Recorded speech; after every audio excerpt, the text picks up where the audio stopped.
Hello, sa magandang umaga, hapon, gabi sa inyo lahat sa patuloy na sumusubaybay itong aming stasyong ito. Ito ang EJMI Online Music Radio. Ayan, tayo po nagbabalik mga kaproks. At yun nga po, ito po ang inyong pong kaproks bench na muli nagbabalik po sa ating pong stasyong ito. Ito ang EJMI Radio Station. Ang EJMI Radio Station po ay nagbibigay rin ng pagpapaalala sa ating po pang-araw-araw na buhay at maging sa ating pong bilang isang Kristiyano. At sa mga mga baguhan din po mga Kristiyano, no. At tayo po yan nagagalak sapagkat tayo po ay patuloy pa rin na nandiyan po dito sa ating pong YouTube channel ay nag-share ng gospel at nagbibigay papaalala ng mga bagay na kailangan nating dapat unawain at intindihin. At maaring meron din po kayong sa inyong mga pananaw ay atin naman po yung nire-respeto. At ito lamang pong aming ginagawa o aking pong ginagawa sa inyo ay ito lamang po, isa lamang po sa nangyayari sa ating pang-araw-araw nating buhay. At maaaring hindi sa iyo, maaaring sa ibang mga tao. Ay nga po, sabi nga po doon sa ating pong pag-uusapan ngayon ay napakahalaga yung ating pong siyempre kailangan malakas tayo, kailangan na tayo ay nagbibigay ng panahon sa ating Panginoon at maging sa ating mga pamilya na dapat nandun yung kalakasan na ating pisikal. At paano yung ating mga spiritual, di ba? Minsan nakakalimutan natin na palagi tayong malakas naman sa spiritual, mahina naman tayo sa physical. Meron naman malakas sa physical, meron namang physical, meron naman mahina sa spiritual. So bakit dapat natin pag-usapan yan? Sapagkat ninanais ng Diyos na balanse po ang dapat natin ginagawa. Lahat naman po na ating pong ginagawa dito po sa ating pong mundong ito ay dapat balanse ang bawat ating ginagawang paglilingkod at paglilingkod din sa ating pamilya o sa ating sarili, no? At patuloy lamang na dapat maging balanse ang ating pong ginagawa, paglilingkod at pag-serve nating family. Yan. So sabi nga, ito po ang title po natin, lakas mo ay hindi sa iyo. Lakas mo ay hindi sa iyo. True, totoo naman yun eh. Hindi naman talaga atin ang lakas ito eh. Sabi nga po sa Habakkuk 3:19, ang lakas mo ngayon ay hindi galing sa iyo, kundi galing sa Diyos na hindi sumusuko sa iyo. O di ba? Galing sa Diyos, galing sa Panginoon, galing sa ating nagbibigay na kalakasan ng ating Panginoon. No, ibig sabihin, maaaring malakas ka, makita mo itong strong ka, laki ng body, talagang katawan mo siksik na siksik talaga, no? At parang iniisip mo na wala kang sakit dahil nag-exercise ka, at iisip mo na hindi ka tatablan ng sakit dahil kumpleto ka sa vitamins, kumpleto ka sa tulog, mga ganyan, no? Pero tandaan po natin mga kaproks, no? Ang ating po kalakasan ay dumadaan din po sa point na dadaan na tayo po ay manghihina rin. At siyempre, ang ating pong kalakasan ay mag-ano rin yan, bibigay rin.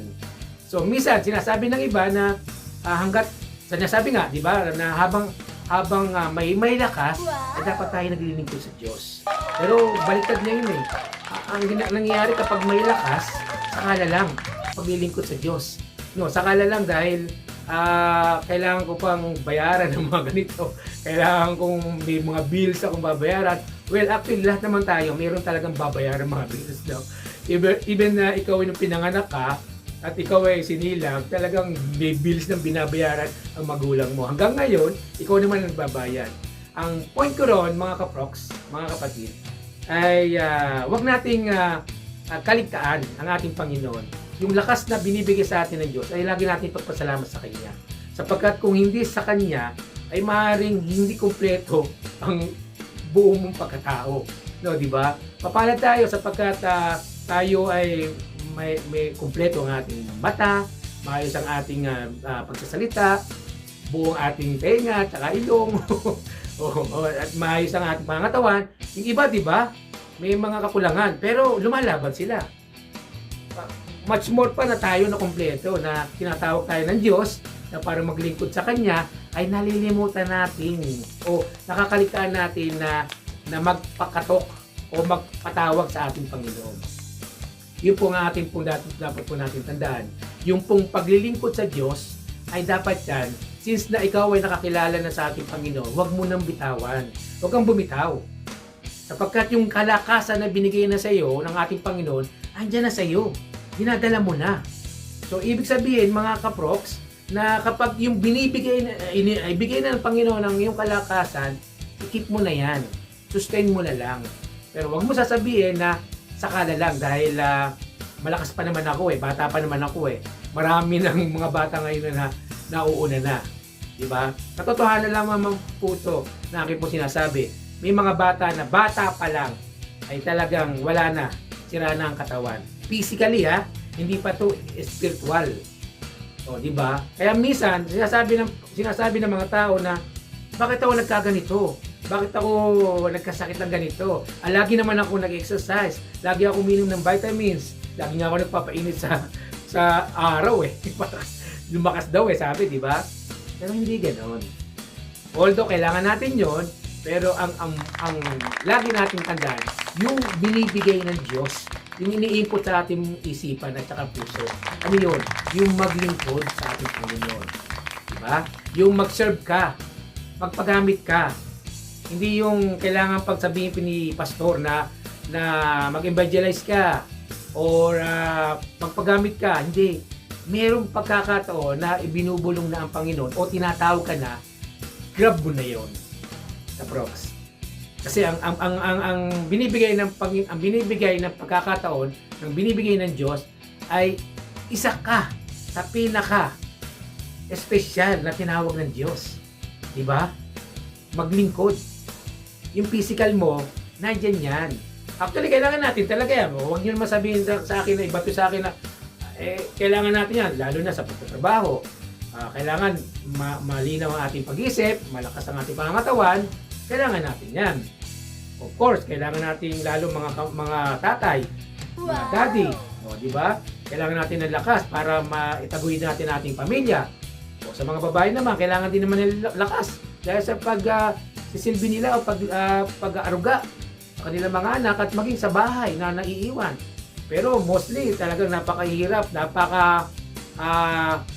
mas mahirap pang maiwan sa bahay dahil napakaraming ginagawa dyan trabaho. Pero ang sinasabi natin, yung lakas mo, wag mo siyang ilagay lang sa dahil kalakasan mo lang ng pisikal. At gamitin mo rin ang pisikal ng pangatawan mo sa pag-ibanghelyo o pagbibigay ng salita sa mga kaibigan mo, sa family mo, di ba? Napakasarap niyon. Sure lang. Kung talagang hindi mo alam mo, minsan sinasabi nila, hindi ko alam paano mag-share di ba? Meron naman may pagkakataon na i-share mo yung experience mo. Paano nabago ang sarili mo nung ikaw ay nakakilala sa Panginoon. Physical din yun. So, paano mo masasabi kung ikaw ay nakahiga lang at nakaupo ka lang dyan na meron kang karamdaman, di ba? Pasalamat natin yon mga kabroks, mga kasis. Di ba? Lagi natin tandaan, yung ating katawan ay hiram lang natin sa Diyos. Huwag natin ito ipagmalaki sa sino man na tayo malakas ngayon at baka hindi mo alam ay baka ikaw ay nabubual na. Natutumba na.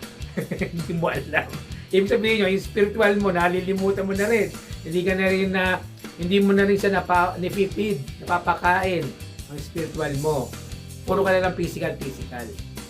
Well, actually, kailangan talaga natin yan. Sabi ko nga po, ay hindi po masama mag-gym, magpalakas.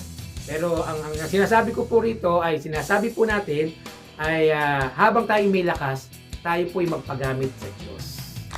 Habang may lakas, tayo po ay lumakad po sa katuwiran ng Diyos. Habang may lakas, tayo po ay magpagamit sa kanyang ministry. No, yun po ang napaka-importante. Yung tayo po ay nag-submit, nagbigay ng pagkakataon ng ating sarili na tayo ay maglingkod sa ating Panginoong Hesus. Tandaan po natin yan, mga kaproks. At sana po ay ito po ipapaalala. Hindi naman po natin kailangan paghabaan o sabihan pa ng marami pang mga mensahe. Dahil alam po natin na tayo po ay sa biyaya at kahabagan lamang po ng Diyos kung tayo po ay nakakatayo. No?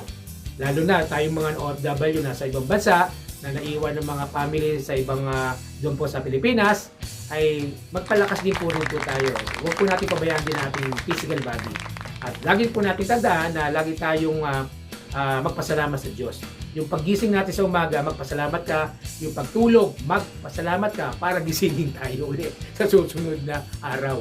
Yun lamang po yun, mga kapro. Maraming salamat at shoutout sa akin po ako na si Rio Bennett Sayon ay napakakulit na. Talagang bata na. Yan. So, salamat din po sa akin pong mga supporter po. So, followers po sa akin pong Facebook at sa isa pong Facebook ng EGMI ng Facebook, EGMI tsaka page. Yan.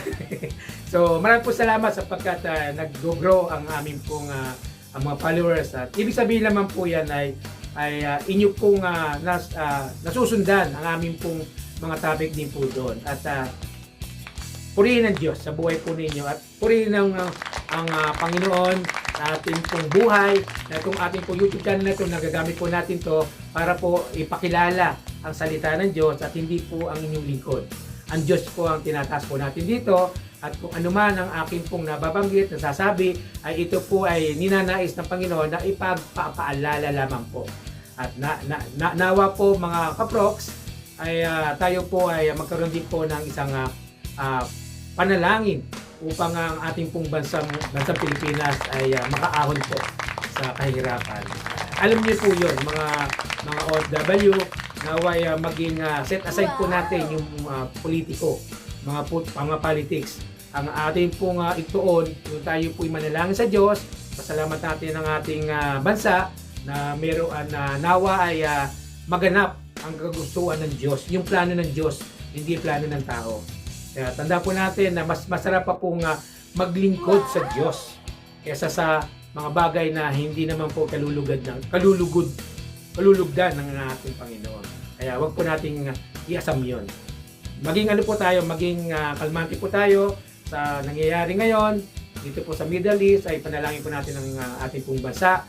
Basa na po natin to sapagkat dito tayo kung saan po kayong bansa ay parang bansa nyo na rin po yun dahil doon po tayo kumukuha ng financial natin. Kaya lagi natin pagpapasalamat yung anong bansa ka kung nasaan ka. Pagpasalamat mo yun at pag-pray mo na laging ingatan ang bansang bawat isa sa atin. Maraming po salamat sa inyo pong pakikinig at suportahan niyo po ang aming pong mga songs na nandiyan po sa YouTube channel at patuloy na nawa ay makapag-build po kami ng bagong mga songs po na may popost pa namin sa YouTube channel. At muli, ito po si Prox Benz na nagpapasalamat po sa lahat po ng subscriber po natin. Likes and share, follow po lang po ng tayo. At ito po ay ginagawa po natin. And I believe tayo po ay makakatulong naman po. At mai-share po natin yung blessing na meron po ang ating pong YouTube na ito. At salamat din po sa mga nagsusupport sa atin at yung pong mga nandyan na nabigyan po natin ng konting blessing.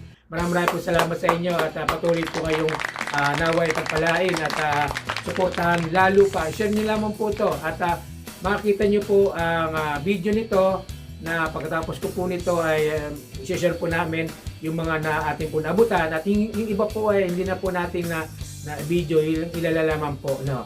At maraming po salamat at patuloy na kayo po o tayong lahat ay pagpalain at ingatan ng Diyos saan man kayo naroon sa araw o gabing ito ay patuloy lamang tayong magpasalamat at manalig sa ating Diyos na may kapal.